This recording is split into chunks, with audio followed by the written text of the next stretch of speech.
रहीम तमाम देखने वालों को मेरी तरफ से अस्सलाम वालेकुम। आज की वीडियो का हमारा जो टॉपिक है how to prepare PPSC test for lecturer की जॉब के लिए। ओवरऑल भी हम पीपीएससी टेस्ट किस तरह प्रिपेयर कर सकते हैं इसकी भी गाइडलाइन जो है इस वीडियो लेक्चर में आपको मिल जाएंगी। फर्स्ट ऑफ ऑल हमें पीपीएससी का जो टेस्ट है उसको क्लियर करने के लिए क्या चीज़ की ज़रूरत है। तो फर्स्ट ऑफ ऑल आपको कंसिस्टेंसी की ज़रूरत है। कंसिस्टेंसी ये ऐसी की है जो आपको पीपीएससी के टेस्ट में टॉप 10 से भी ऊपर लेके जा सकती है। उसके बाद थारोली स्टडी करनी है, किसी भी टॉपिक को मिस नहीं करना। ये नहीं कहना कि ये इम्पोर्टेंट है ये नॉट इम्पोर्टेंट है, तो ये बात नहीं होती पीपीएससी के टेस्ट में। जब हम सब्जेक्ट स्पेशलिस्ट की बात करते हैं या लेक्चरर की बात करते हैं, सब्जेक्ट के जिस तरह कंप्यूटर साइंस के लेक्चरर होते हैं, उसके बाद इंग्लिश के और भी जितने भी सब्जेक्ट्स हैं, हर सब्जेक्ट का एक लेक्चरर होता है। तो जब आप सब्जेक्ट की बात कर रहे हैं तो सब्जेक्ट में कोई ऐसा पॉइंट, कोई ऐसा टॉपिक नहीं होता जिसको हम छोड़ सकते हैं। थॉरोली स्टडी करनी है।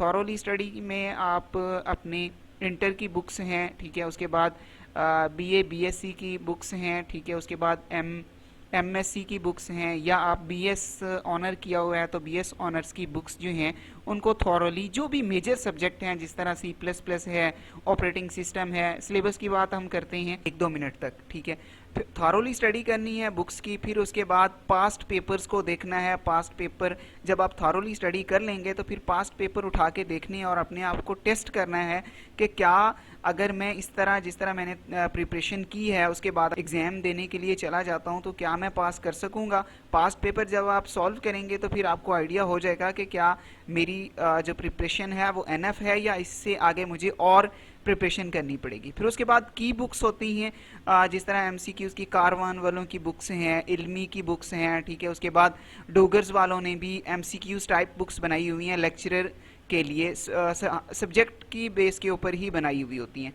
तो वो बुक्स भी यूज़ की जा सकती हैं। बट ये लास्ट पे हमने रखना है। फर्स्ट पे हमारे सेल्फ नोट बनाए जाएं। सेल्फ नोट किस तरह बनाए जाएं, उसके लिए आपने गूगल क्रोम के ऊपर पीपीएससी कंप्यूटर, क्योंकि आप कंप्यूटर के लिए ही बनाई जा रही है तो कंप्यूटर लेक्चर सिलेबस लिखना है।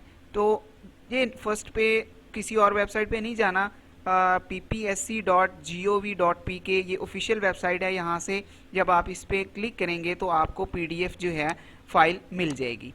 सेम इसी तरह अगर आप किसी और सब्जेक्ट का सिलेबस जो है वो डाउनलोड करना चाह रहे हैं तो आप यहाँ पे कंप्यूटर की बजाय इंग्लिश कर सकते हैं, उर्दू कर सकते हैं, साइकोलॉजी, सोशियोलॉजी, व्हाटसोएवर जो आपका सब्जेक्ट है आप उसको सर्च कर सकते हैं, ठीक है। तो ये सिलेबस है जिसमें हमने डाउनलोड किया है पीपीएससी की ऑफिशियल वेबसाइट से। First of all intro to computing. Intro to computing में number system, binary numbers, Boolean logic, history, computer system, basic machine organization, von Neumann architecture, ये वो सारी चीज़ें हैं जो आपके फर्स्ट ईयर जो आईसीएस का सिलेबस है उसमें ये सारी चीज़ें गिवन हैं। उसमें बेसिक्स हैं। जब आप उन बेसिक्स को देख लेंगे तो आप फिर नेक्स्ट जो है उनको सर्च कर सकती हैं। सेल्फ नोट बनाने का तरीका क्या है, जिस तरह नंबर सिस्टम है तो आप नंबर सिस्टम को इंटरनेट पे लिखें, गूगल पे लिखें।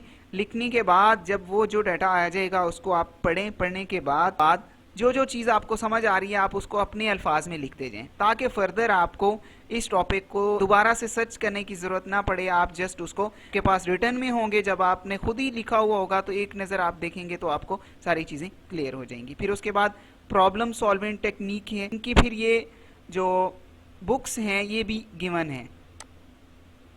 ये एक सब्जेक्ट हो गया। दूसरा सब्जेक्ट हमारा कंप्यूटर कम्युनिकेशन एंड नेटवर्क्स, ये भी काफ़ी इम्पोर्टेंट है पेपर पॉइंट ऑफ व्यू से, इसको भी थॉरोली हमने देखना है। फिर उसके बाद सेकंड सब्जेक्ट है digital logic and computer architecture.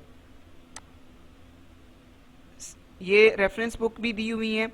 इसमें तस्लीम मुस्तफ़ा साहब की जो आईटी सीरीज़ की बुक्स हैं ये भी इंटरनेशनल लेवल की ही हैं, क्योंकि इन जो भी इंटरनेशनल लेवल की बुक्स हैं उनको ट्रांसलेट करके आसान इंग्लिश में आईटी सीरीज़ वालों ने पेश किया हुआ है, तो ये भी काफ़ी हेल्पफुल साबित होंगी। फिर उसके बाद डाटा स्ट्रक्चर एंड एल्गोरिदम जो है ये भी सब्जेक्ट काफ़ी इंपॉर्टेंट है। उसके बाद ऑपरेटिंग सिस्टम के जितने भी ये टॉपिक्स यहाँ पे लिखे हुए हैं ये सारे करने हैं।